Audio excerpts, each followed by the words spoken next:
રાજકોટની બજારોમાં કાજુ અને બદામની ખરીદી માટે આવેલા ગ્રાહકો હવે ભાવો સાંભળીને અંચબીત થઈ જાય છે. છેલ્લા એક મહિનામાં સૂકા મેવાના ભાવમાં નોંધપાત્ર વધારો જોવા મળી રહ્યો છે.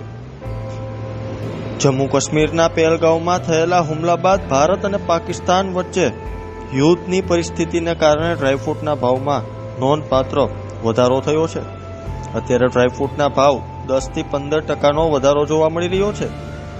ત્યારે જાણો અમારો ખાસ અહેવાલ.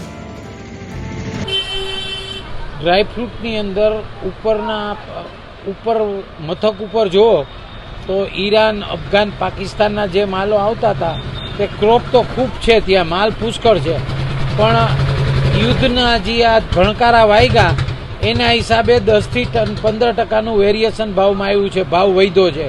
બીકોઝ ઓફ આ યુદ્ધના હિસાબે જે બોર્ડર બંધ થઈ છે એના હિસાબે આ પ્રોબ્લેમ થયો છે. બાકી ઇન્ડિયાની અંદર જે સ્ટોક માલો છે તે 4 મહિના સુધી કોઈ પ્રોબ્લેમ થાય એવું છે નહીં.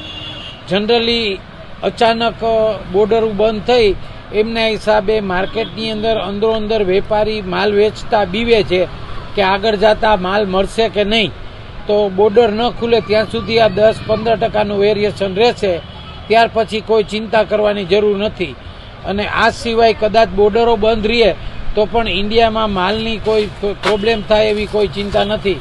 બીજા ઘણા દેશોના માલો ઇન્ડિયાને પૂરા પડી જશે, એટલે એ કોઈ ફિકર કરવાની નથી. પણ તાત્કાલિક અત્યારે આપણે જે મોદી સાહેબે આપણને જે રાહત આપી છે 3 દિવસમાં બતાવી દીધું પાકિસ્તાનને કે કેટલી વિશે શો થાય અને ભારતની સામે બોલવામાં શું ફાયદો છે, એનું અત્યારે આપણે 5-10% વેરિએશન કોઈ નડશે નહીં. કારણ કે આપણા દેશ માટે આપણા મોદી સાહેબે કર્યું છે. કદાચ ડ્રાયફ્રૂટમાં 5-10% વધારો ભાવ થાય તો ચિંતા કરશો નહીં, દેશનું પહેલા હિત જોવાનું રહેશે. એ જ અમારો ધ્યેય છે. પહેલા શું ભાવ હતો અને અત્યારે કેટલા વસ્તુમાં ભાવ વધ્યો છે? હા, જેમ કે અફઘાનના માલો અંજીર છે, ઈરાનના પિસ્તા છે, ઈરાનની અફઘાનની કારેક છે.